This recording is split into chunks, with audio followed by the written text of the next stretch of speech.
Sí, por supuesto. Y hay otra cosa que me preocupa mucho, porque claro, el presidente ayer decía que el pic se va a provocar entre la última semana de mayo y las primeras, o sea, perdón, la última de abril, las primeras 2 de mayo. Pero varias personas ya han planteado que va a haber una segunda ola de contagio y que esa sería en junio o julio, o sea, estamos hablando en pleno invierno nuestro, y como decía el doctor Sebastián Ugarte, seríamos el primer país en el mundo con Argentina en vivir una situación como esta, lo que sería mucho más grave. Entonces, doctor Velázquez, usted que es infectólogo, ¿cómo ve esto y qué tan grave puede ser que nos enfrentemos a una segunda ola en pleno invierno? Mira, la verdad que son muchas las elucubraciones que uno puede hacer con respecto a cuál va a ser la frecuencia, la cantidad de contagios nuevos, y yo encuentro un poco arriesgado, como les decía previamente, el decir que sí o sí el pic va a estar a fines de abril y a principios de mayo. Puede que sí, puede que no, quizás con las medidas que se puedan tomar aumente la cantidad de contagios. La verdad es que, como decía el doctor Ugarte, acá estamos aprendiendo sobre la marcha, claro, en lo que respecta a la enfermedad y en lo que respecta a nosotros como país. Porque cada uno de los países se comporta en forma diferente, tienen estructuras de salud diferentes, estructuras y formas de enfrentar las situaciones de emergencia sanitaria diferentes, y por lo tanto el compararse totalmente con otros países o extrapolar la frecuencia que tienen otros países, creo que es un poco arriesgado y le da la sensación a la gente de que hay una falsa sensación de seguridad. Esa es la palabra, lo que decía Gino, que también tenemos una gráfica acá, tiene que ver con eso, con que uno dice, empiezo a escuchar tanta retorno que me da la sensación de que puedo salir libremente. Exactamente, y lo que muchas personas se preguntan y no es así. ¿Estamos viviendo la primera ola del coronavirus? O sea, ¿se podría venir una segunda ola potente de contagio? Bueno, y ahí nos preguntamos, ¿cómo saber cuándo acabará la primera ola del coronavirus? Deben pasar 14 días consecutivos con disminución de contagios, reducción de casos de UCI y pacientes, y también una disminución de los conectados a ventilación mecánica. Doctor, y entonces ahí nos preguntamos si hay una sensación de que vamos bien, de que esto está disminuyendo. Acá con cada uno de los puntos que acabamos de leer, no está pasando. No, claro. La sensación es errónea. Ojo. Parece, doctor, nomás si quiere. Sí, Está en su acá pantalla. hay 3 variables que ocurren en diferentes momentos. Le explico con el puntero. La disminución de contagio ocurre en un momento, es una curva. La reducción de casos en UCI es una curva que es como una sombra de la curva anterior, que viene desplazado, ¿cuánto? Alrededor de 12,5 días. Porque entre que se contagian y caen la UCI pasa un tiempo. Pero disminución de contagios de los 450, 500 que vemos ahora. Si baja a 150, ¿significa que estamos bien? Eso indicaría que está bien. Pero además se plantea disminución de casos de UCI. Y eso ocurre después. Esto no ha ocurrido todavía. Esto tampoco ha ocurrido todavía. Y conectados a ventilación mecánica, ojo que esto puede ser más lento que la segunda variable. ¿Por qué? Porque los pacientes conectados a ventilación mecánica suelen estar en el ventilador 2 semanas. Entonces se va a requerir un tiempo para que estas 3 condiciones se den. Como mínimo 2 semanas, ¿no? Como mínimo 2 semanas. Entonces, ¿Doctor? no se han cumplido estas 3 condiciones en este momento, pero se podrían cumplir más adelante. Sí, María Luisa. Con ese escenario, doctor, ¿qué piensa usted respecto a lo que plantean algunos, que efectivamente como vamos a ser junto a Argentina los 2 primeros países del mundo de enfrentar el invierno y que podría venir una segunda ola? Hay algunos que dicen, ¿no deberíamos contagiarnos antes? ¿Tratar de que más personas se contagien antes de llegar a pleno invierno, de manera controlada, por supuesto? La verdad es que el análisis que se hace es que si los casos ya contagiados van generando inmunidad, aparentemente, que es todo un tema que podemos analizarlo en base a la información que hay de otros coronavirus, por lo menos del SARS y el MERS, generan una cierta inmunidad. Si genera una inmunidad y se van descontando una parte de la población, pareciera prudente esperar que pase el pic, el momento más duro, que tenemos más gente con inmunidad para ir relajando las medidas y quizás relajar las medidas antes del pic podría ser un poco peligroso. Peor. Doctor, y acá lo que estamos viendo justamente, se pueden relajar las medidas, pero esto podría provocar un segundo pic como lo que vemos acá. ¿Cuándo podría venir la segunda ola de coronavirus? Pic de contagios se podrían producir 2 o 3 meses después de la bajada de medidas de aislamiento y cuarentena. O sea, estaríamos hablando de julio. Y que nos pilla en un pésimo momento. En pleno invierno. En pleno invierno. Claro. Y yo te respondería esa pregunta con una sola palabra. ¿Cuál? Singapur. ¿Qué pasó ahí, doctor? En Singapur tuvieron esta curva en dromedario, ¿no es cierto?, que viene una segunda ola después de que creían tener todo Pero doctor controlado. Velázquez, por ejemplo, vuelta a clase, vuelta al trabajo, centros comerciales, todo eso haría que este pic se extendiera más allá, ¿no? Lo que pasa es que el hecho de que haya más aglomeraciones, más contacto de persona a persona, claramente va a aumentar el riesgo de contagio. Y de esa forma pueden aumentar los casos en UCI, los casos de ventilación mecánica.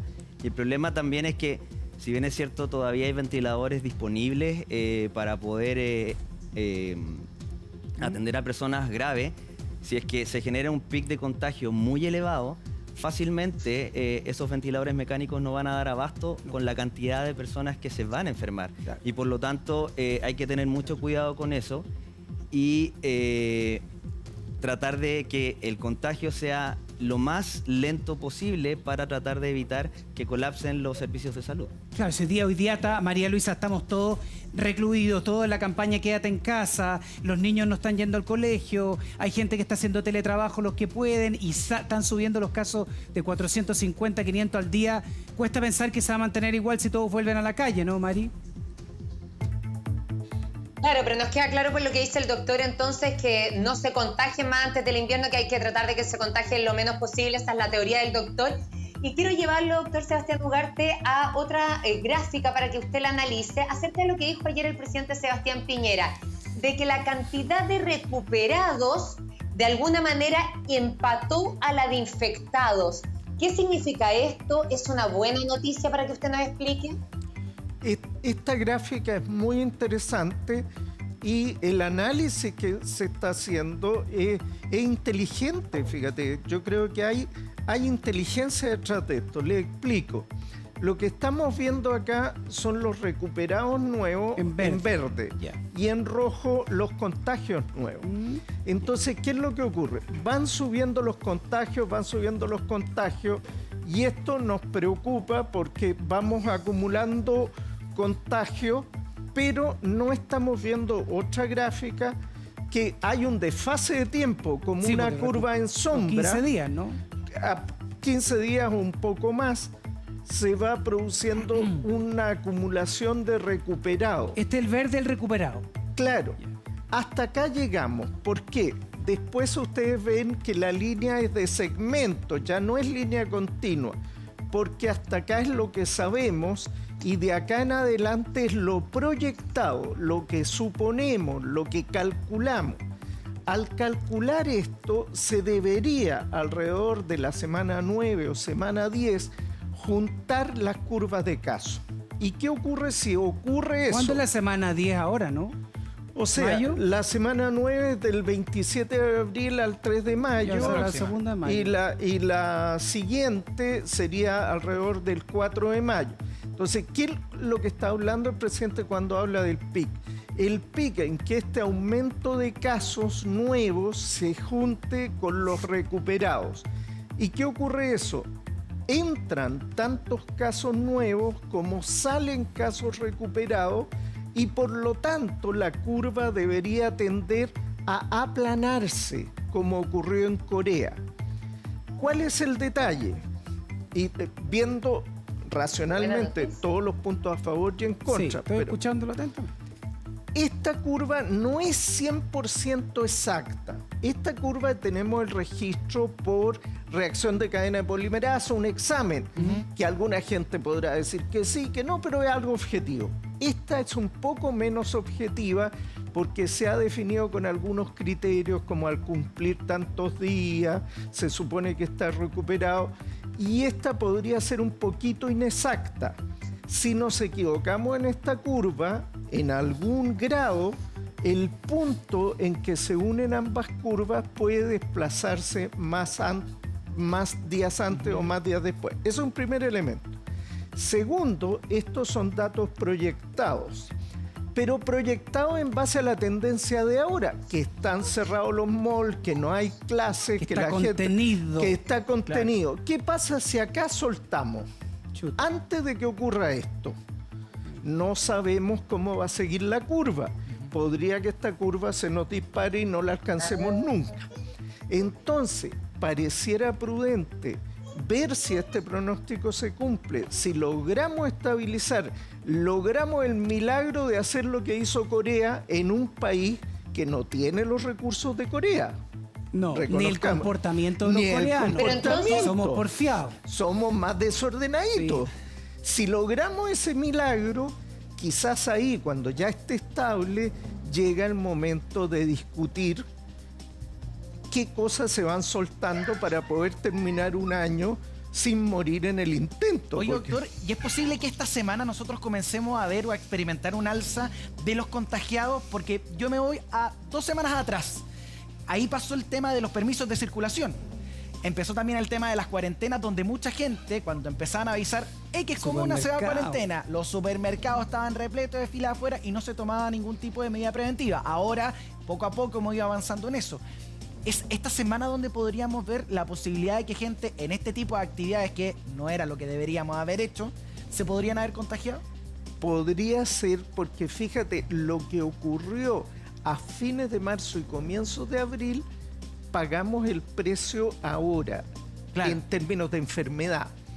Lo que ocurrió en esos días podría verse reflejado en unos días más. ¿Y qué es lo interesante? Todavía ni siquiera, todavía no. Todavía no, en unos días más. Y fíjate, ¿qué es interesante? Estudiamos el caso cero y se busca identificar a ese que inició la transmisión, ubicar el caso cero. Imagínate, es un solo caso. Uno. Imagínate acá donde tienes filas de 300 personas. Puede que no sea el caso cero, sino el 0, el 1, el 2, el 3, el 4, ¿me entiendes? Los efectos que tiene en la epidemia, esos posibles contagios múltiples, pero, doctor, son importantes. Doctor Velázquez, si yo, por ejemplo, una jefatura, en este caso el matinal, el 75% del equipo está con teletrabajo y el 25% presencial y con turno. ¿Cuándo debieran empezar a integrarse más y dejar el teletrabajo? ¿En qué parte de esta curva, doctor Velázquez? Lo que pasa es que, como comentaba el doctor Ugarte, a ver, acá hay un elemento bien importante. En este gráfico hay solo dos variables, que uno son los días y los números de contagiados o el número de recuperados. Pero en forma externa hay otras variables, como es el aislamiento social y otras determinaciones que no se ven en la gráfica y no sabemos cómo va a afectar finalmente. Pero el problema es que el hecho de que se equiparen los números de contagiados con los números de recuperados nos puede dar una falsa sensación y de que estamos seguros, de que está controlada efectivamente la situación. Pero acá hay dos elementos bien importantes. Primero, el concepto del paciente recuperado no necesariamente hace que ese paciente sea inmune a la enfermedad y perfectamente se puede reinfectar, e incluso si se reinfecta puede ser una patología mucho más grave. Por lo tanto, hacerle una pregunta, mire, la Mari le hace una pregunta. A ver, doctor. Dígame. Sí, no, que es bien importante porque esa pregunta nos la hemos hecho varias veces y se la hemos hecho a distintos doctores que han pasado por el programa y todos nos aseguran que la persona, que si bien no se sabe todavía de esta enfermedad tanto, pero todos decían que al menos por varios meses, pero no se sabía por cuánto, la persona queda con una cierta inmunidad. Entonces usted dice que no, que independiente que ya haya tenido COVID-19 una vez, ¿se puede volver a infectar y contagiar a otros? A ver, lo que pasa es que en los distintos estudios que se han hecho alrededor del mundo, la forma en que uno puede consignar la infección, una es la PCR, que es el RNA, que no necesariamente habla de que el virus tiene la capacidad infectante y la capacidad de enfermar. Y los anticuerpos que se buscan, el primero que uno busca es el IgM, que es de la infección primaria, y el IgG de la infección secundaria. Se empiezan a generar en forma paralela alrededor de la tercera semana, pero en los distintos estudios, especialmente de los que se han hecho en China, se ha demostrado que pacientes que tienen la IgG positiva después de 3 o 4 semanas siguen excretando el virus, y además de excretar el virus no solamente con la PCR, sino que con aislamiento viral, de cultivo viral, eso implicaría que el virus tiene la capacidad de infectar a esa persona. Por lo tanto, el hecho de decir que sí o sí tenemos la inmunidad no es responsable, porque no tenemos la certeza. No sabemos. Y no sabemos si realmente ese paciente no se va a volver a enfermar. Doctor, ¿y qué riesgos corremos con un invierno que ya se avecina, que nos dicen además que probablemente sea un invierno bien frío, con poca lluvia, con la influenza de por medio, que sabemos que la vacuna sí te puede proteger mayormente, pero de todas maneras te puedes enfermar, y además con coronavirus? ¿Qué riesgos corremos? La gran mayoría de las veces cuando hay coinfecciones virales de influenza, virus respiratorio sincicial, tanto en niños como en adultos, claramente las infecciones y las neumonias pueden ser mucho más graves, pueden requerir muchos más días de ventilación mecánica, y por lo tanto el hecho de tener la contingencia de 2 infecciones o 3 infecciones virales claramente nos puede dar infecciones mucho más graves. Coronavirus, todo mezclado. Exactamente. Esa mezcla puede ser realmente mortal para algunos pacientes. Sí, mira, y en el caso de también, doctor Ugarte, aparece nueva gráfica en pantalla que tiene que ver con los ventiladores. Aquí nos hemos quedado harto tiempo con los ventiladores porque si se quiere reabrir los malls, vuelta a clase, vuelta a trabajar, acá estamos viendo, subirían los casos por estadística de gente que necesitaría ventilador artificial, doctor. Esta gráfica... Verde, ventiladores disponibles, y acá... Sí, en rojo tenemos los ventiladores ocupados por pacientes COVID. Y finalmente, en marrón, tenemos los ventiladores ocupados por otros pacientes. Ya. Entonces, si vemos entre el 9 de abril, la primera gráfica, al 18 de abril, vemos que la disponibilidad de ventiladores ha estado permanentemente en este periodo sobre 500, casi 600 ventiladores disponibles. No se han agotado. Cuando vemos la segunda pregunta, ¿cuántos ventiladores están ocupados por pacientes con COVID? Vemos que tampoco ha variado tanto, entre 318 a 312, o sea, algo así como 300 pacientes conectados a ventilación por COVID. Cuando vemos por otras enfermedades, han subido. 600 ha subido a 745. Ojo, que si abrimos, no solo abrimos para el COVID, chiquillo, abrimos también para otras enfermedades.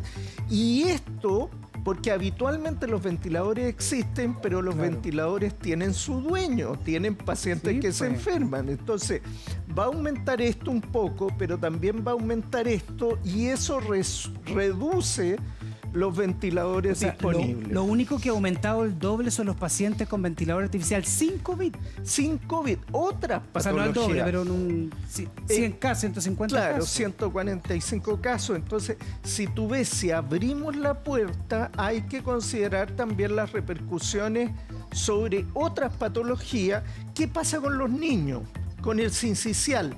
Van a necesitar acá. Van a necesitar ventiladores. ¿Qué pasa con los ventiladores de pediatría que queremos ocupar para los adultos con COVID? Se los vamos a tener que devolver a pediatría. El doctor me va a quitar el ventilador. Claro, y ese ventilador ya está acá dentro del verde, doctor, ¿no? Sí. Claro.